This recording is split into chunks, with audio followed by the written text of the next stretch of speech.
Welcome back to Warrior Vlogs. Today we are going to blacksmith.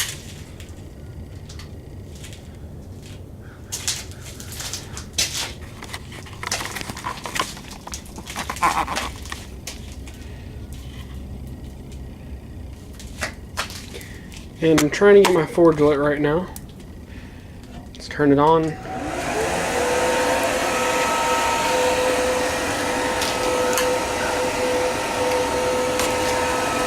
My cousin will be coming over later, so we're going to blacksmith together. I plan on making a kami, or a kama, which is it's like a Japanese sickle weapon.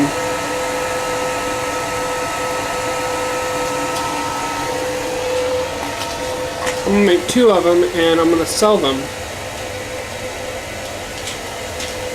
So be sure to comment and if you want to buy it. I'm going to make everything from the blades, the handles. I'm going to forge, not forge together, but do the rivets in it, make the handles stay on the blade. I'm going to do everything by hand. I got a wooden dowel that I'm going to make the handle out of. I'll show you that later. But for now, we just gotta wait for the fire to light up. Right now it's lit, but it's gotta stay lit until the coal in the fire has an orange glow in it. Once the fire has an orange glow in it, then I know the coals are burning inside and that it will stay lit for a long time. It won't just go out as soon as I move the coals around. So I'll be back once the fire's lit. Alright, you can see how it's got that orange glow on the inside. That means that fire is good and well lit. So I'm going to go ahead and get that piece of wood that I put in there out, so I can use that to light up the fire next time. The wood's already burned up. Oh well. You can see how that's got that nice orange glow. It means it's all lit inside. Put my tongs back. These are the tongs I like using. They're the best pair of tongs I have. They're a pair of horse nippers for horseshoeing. And we cut a V-notch in both sides of them. And it fits perfectly around railroad spikes. And railroad spikes are the main things I forge with. So we're just going to go ahead and stick that in there like that. And wait for the metal to heat up. Alright, the metal is almost ready to start working with. It's got an orange heat. The first thing we're going to do is, since the nail comes to a point like this, we're going to make it a diamond so that it's a point that way on both sides rather than just one. That way when we start flattening it out, it won't leave a gap or just a flat space. So it'll all work its way to one point at the end on both dimensions.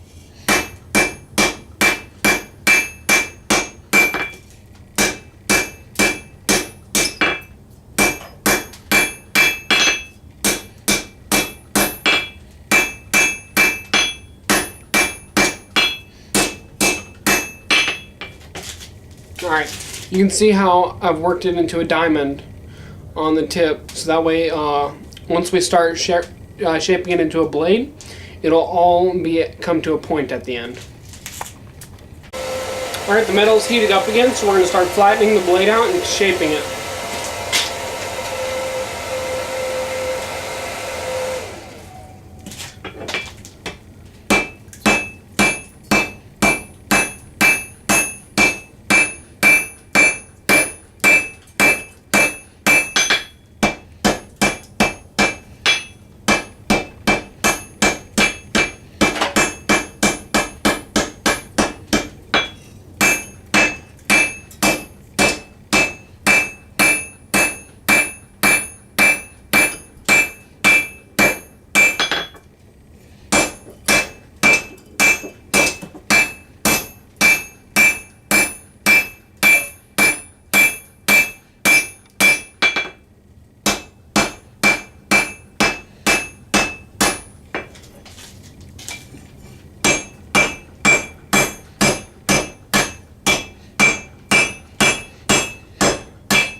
Alright, you can see it's a little bit flatter now.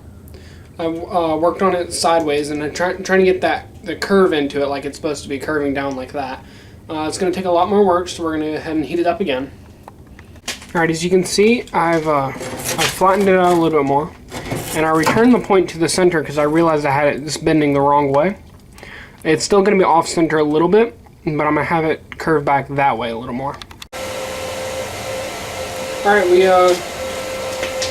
we finished working on the edge of the commie blade for now. So we're going to work back further on the nail head. We're going to start working towards the head of the nail, still flattening that as we go. And then once we get to the nail head, we're going to have to twist it a little bit so it lines up perfectly. Then we're going to turn the nail head as it's facing down to stretch it out to be a full tang on the handle.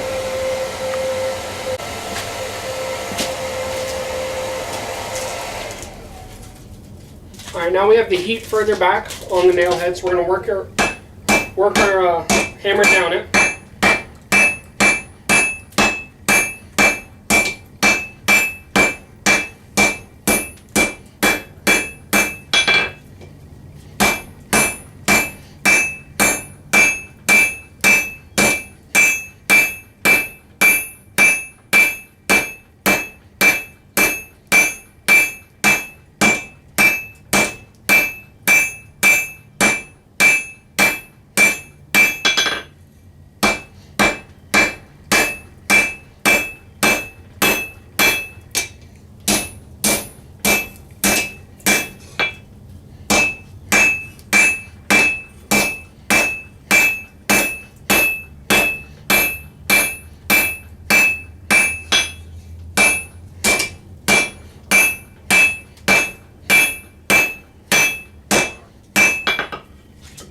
Alright, it's still too thick, but we're getting a lot of work done, pushing that weight down the blade and trying to get it out to the shape we need it. It's going to be a very thin blade. It's not going to be a very thick one, but we are working it out and trying to work it down into a bevel edge on the bottom. Alright, so I flipped it out. This isn't it. This is a different piece of metal, but just to show y'all what I'm doing. I worked out all of this thinner. And now I flipped it over, so we're going to be working from this side, trying to stretch the head of the nail down and thin this back little section that we couldn't get to because our tongs were in the way. Once we stretch that back side down, then all we have to do is bevel the rest of the blade down into an edge and shape it for the final shaping, and then we're done. Alright, metal's hot and ready. We're going to pull it out of the fire. As you can see, we flipped it over.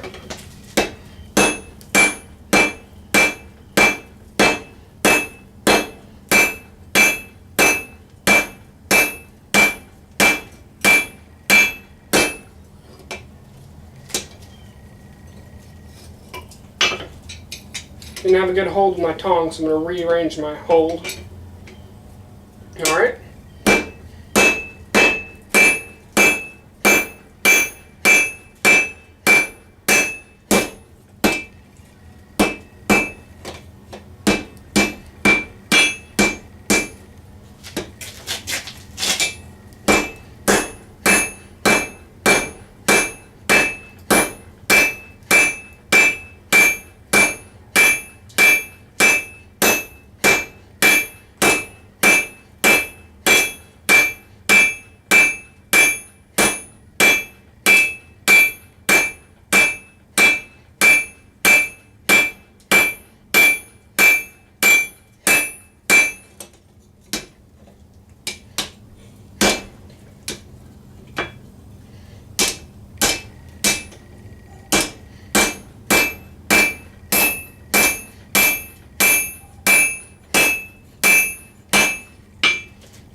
I got the back of it thinned out a little bit. We're going to have to take a 5-pound hammer and work on it. Right now I'm using a 3-pound hammer. It's still twisted, as you can see, because that's how the nail is when you get it. It's we're working it on the diamond, so the diamond's going to be off-centered from the rest of it. So it's still twisted like it is. But I'm going to heat it up once more and put it in the vise and twist it the way we want it. I'm going to actually thin out the this back section right here, thin out that inch.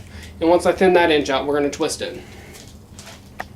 Alright, we just twisted it in the vise, so now it's all perfectly flat along the side.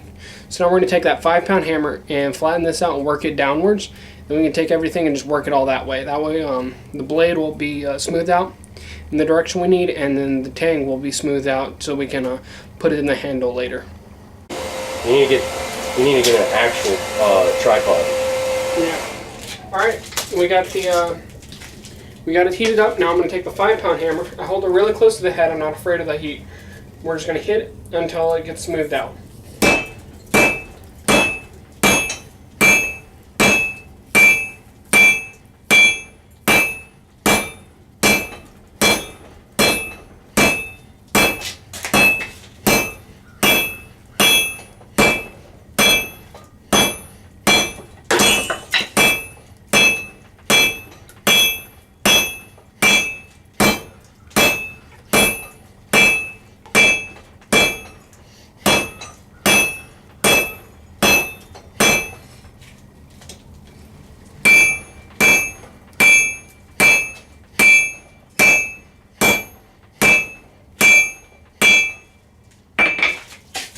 Alright, now that we have it thinner, we're going to take a rounding hammer and just work it out. Now, so a rounding hammer will allow the metal to spread more than just flatten it.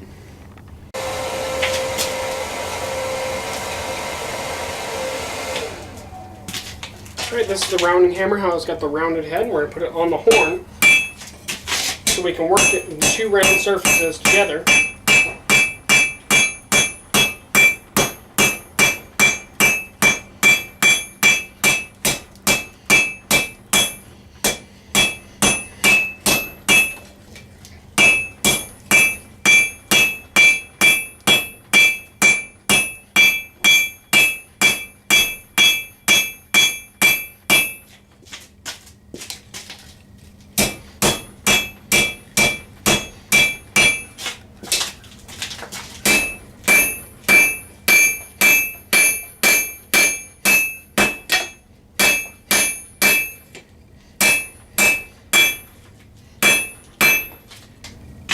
Alright, that's stretched out a little bit more, not much, but it should be good enough for make it tang for what we're working with. So now I'm going to take that 5-pound hammer again and just smooth everything out and make it all really, really thin.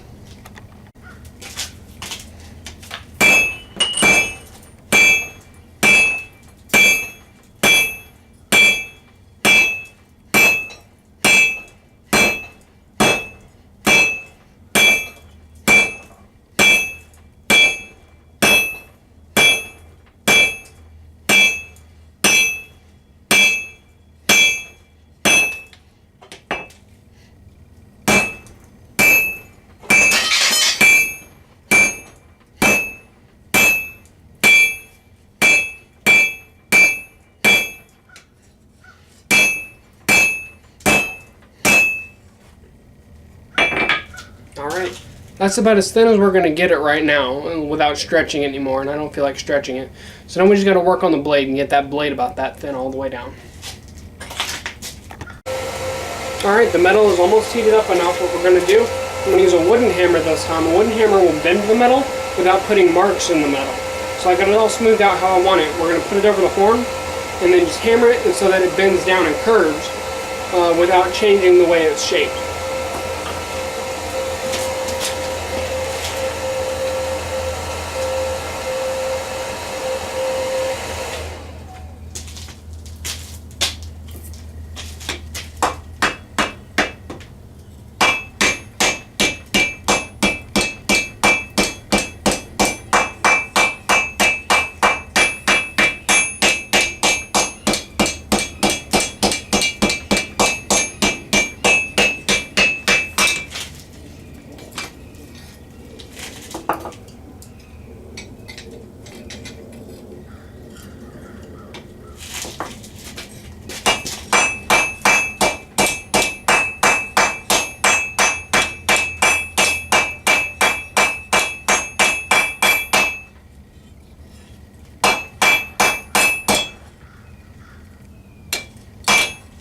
We're going to have to heat the tip up again so we can bend the tip a little bit more. It's almost there.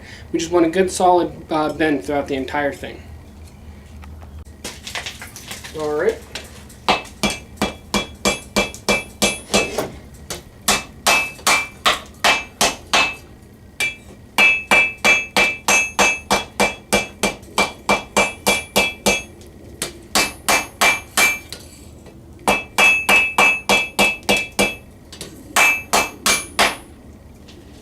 looks about right. That's about the right shape we want. Maybe work back a little more in the back.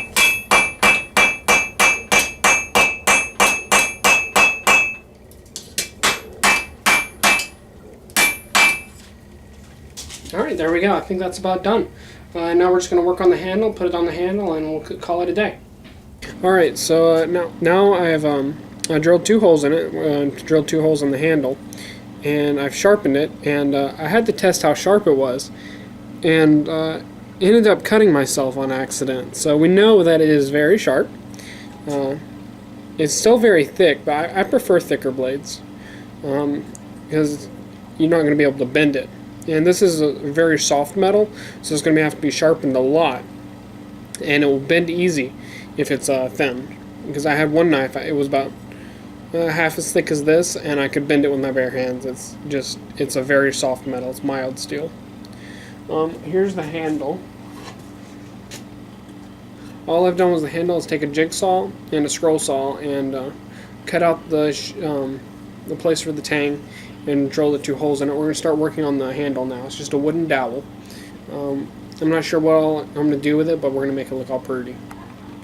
Alright, I took a Dremel and put some design in the bottom and wrapped a tree all the way around it.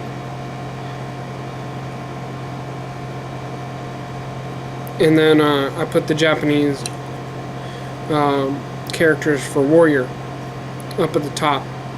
So now I'm just trying to, I got some screws that'll fit, and we're just going to take the, we're going to take it and put the screws in it, and it's good to go.